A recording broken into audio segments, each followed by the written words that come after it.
इस वीडियो में हम जानेंगे इतना खूबसूरत देश भारत और नेपाल का रिश्ता हजारों साल पुराना है कि नेपाल में टेक्सटाइल इंडस्ट्री की मौजूदा स्थिति कैसी है।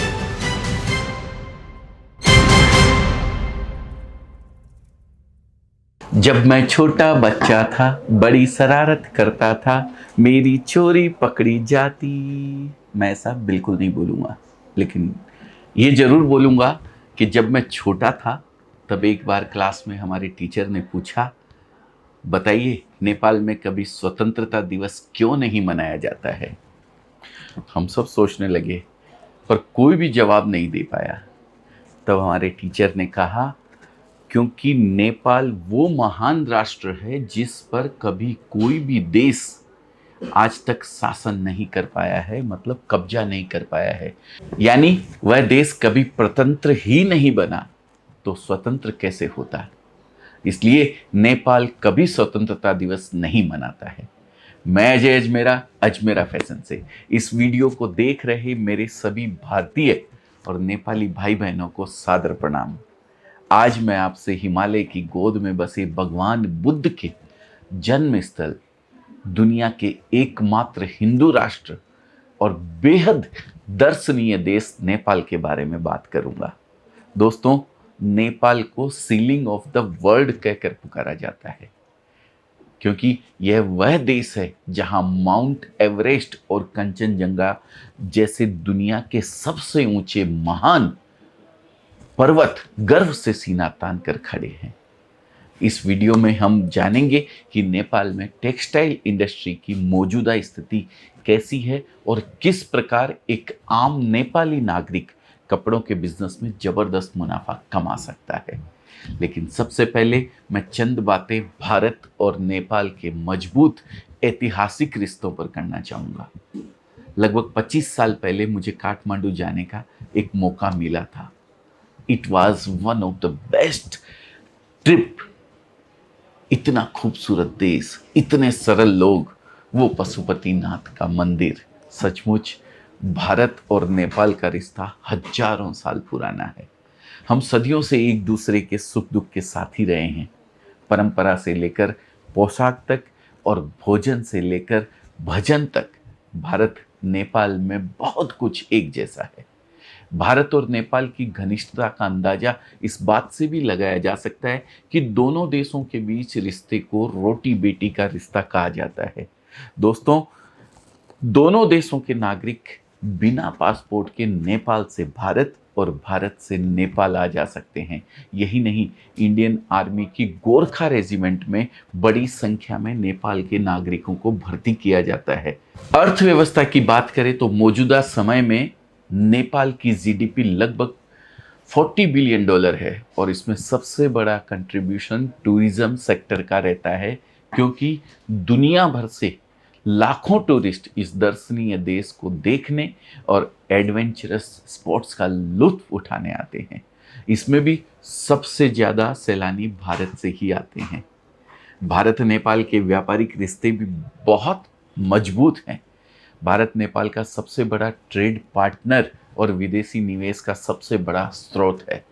नेपाल में एसबीआई और एलआईसी की ब्रांच देखकर तो मैं और भी हैरान रह गया था। ऐसा लगा मानो मैं भारत में ही हूँ। और ऐसा ही अनुभव नेपाल से भारत आने वाले लोगों का रहता है। उन्हें भी भारत में ऐसा अपनापन मिलता है मानो वो अपने देश में ही कहीं हो। शायद यही कारण है कि आज की तारीख में 80 लाख से अधिक नेपाली भारत में रहते हैं और कोई ना कोई नौकरी या बिजनेस करते हैं। इसी तरह लगभग 6 लाख भारतीय भी नेपाल में रहकर अपनी आजीविका चलाते हैं। टेक्सटाइल इंडस्ट्री की बात करें तो मौजूदा वक्त में नेपाल जितना टेक्सटाइल एक्सपोर्ट करता है उसका दोगुना इंपोर्ट करता है। वैल्यू के टर्म्स में अगर बात करें तो नेपाल करीब 30 अरब रुपए का कपड़ा एक्सपोर्ट और 60 अरब रुपए का कपड़ा इंपोर्ट करता है। सबसे ज़्यादा माल भारत को एक्सपोर्ट किया जाता है, जबकि इंपोर्ट के मामले में चाइना पहले और भारत दूसरे नंबर पे आता है। हालांकि जब बात साड़ी, सूट, कुर्ता पजामा और नेपाल में प्रचलित अन्य पोशाकों की होती है तो नेपाल की ज़रूरतें पूरी करने में भारत पहले नंबर पर आता है। कुल मिला जुलाकर नेपाल की अपनी टेक्सटाइल इंडस्ट्री में सुधार और विकास के कई अवसर हैं।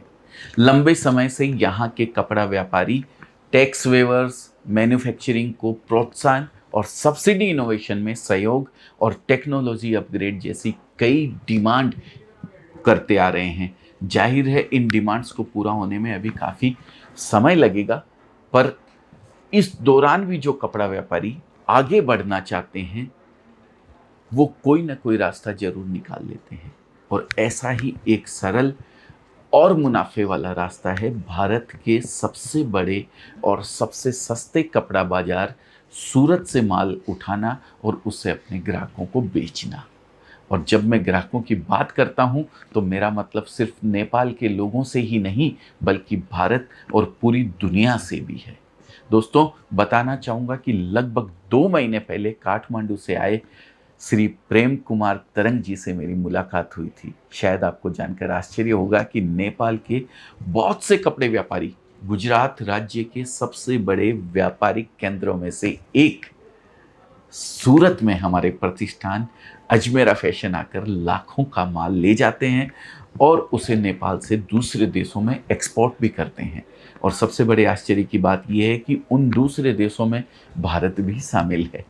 जी हाँ, दरअसल नेपाल की सीमा भारत के 5 राज्यों सिक्किम, वेस्ट बंगाल, बिहार, उत्तर प्रदेश और उत्तराखंड को छूती है, और इन सीमाओं पर लोगों का मूवमेंट भी फ्री है। इसलिए बहुत से नेपाली व्यापारी सूरत से माल उठाकर इन राज्यों में बेचते हैं। दोस्तों, वैसे तो आप में से ज़्यादातर लोग अजमेरा फैशन के बारे में जानते हैं, लेकिन जिन्हें नहीं मालूम उन्हें बताना चाहूँगा कि अजमेरा फैशन सूरत के सबसे बड़े टेक्सटाइल ब्रांड्स में से एक है। हम पिछले 30 सालों से लगातार अपने ग्राहकों की सेवा में तत्पर हैं, और आज साड़ी, सूट, लहंगा, बच्चों के कपड़े, मेंस वियर और तमाम readymade items Nepal, America, England, लगभग दुनिया के 30 से भी ज़्यादा देशों में एक्सपोर्ट करते हैं। हमारी गुणवत्ता और टेक्सटाइल के क्षेत्र में हमारे बेहतरीन काम को कई बार सम्मानित किया जा चुका है। संभवतः हम सूरत के सबसे अधिक अवार्ड्स जीतने वाले कपड़ा व्यापारियों में से एक हैं।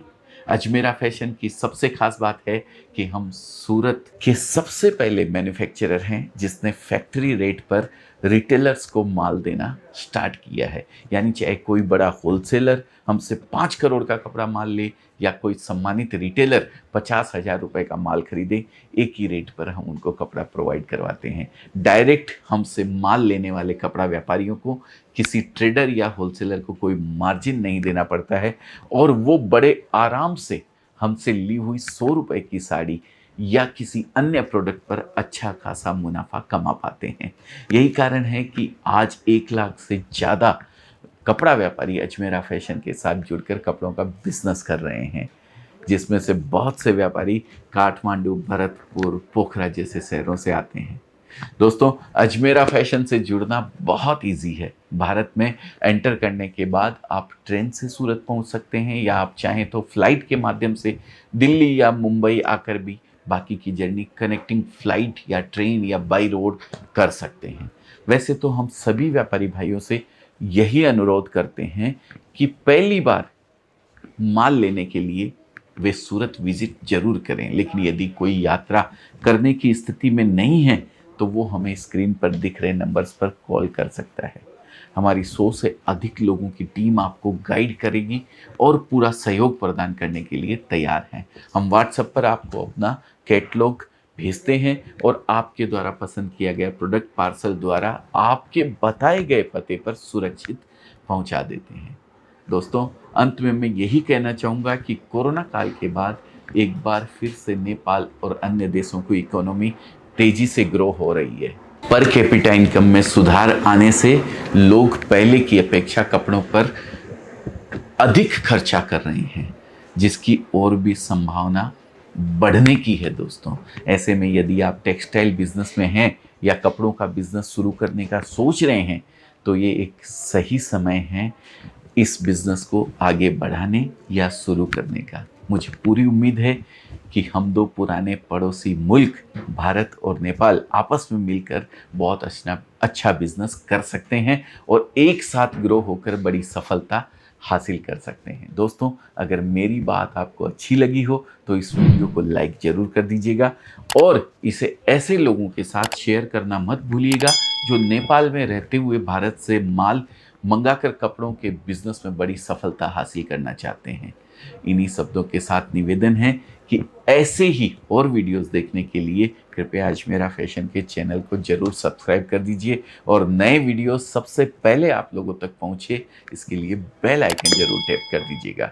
बहुत बहुत धन्यवाद। आपका दिन शुभ हो, मंगल हो। ऐसी मंगल कामना के साथ आज के इस वीडियो को मैं यहीं विराम देता हूं। फिर मिलेंगे किसी नए वीडियो में किसी नए प्रोडक्ट के साथ। तब तक के लिए बहुत बहुत धन्यवाद। नमस्कार।